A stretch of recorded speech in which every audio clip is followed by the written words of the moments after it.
You can see for yourself that it's 7,000, it's 4,700.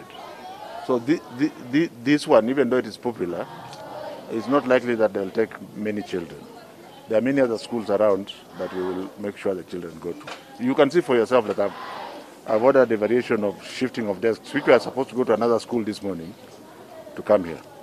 And I will then go to the school where the desks were supposed to go, so that I am fair to those children also, to be sure that their pressure is not as much as the one here. Yes, in Atosha. Yeah. Maybe just a last... It's related to this. Yes, you know, in Kibera we have a high population of pupils here, and recently Railway Corporation demolished some structures along the railway.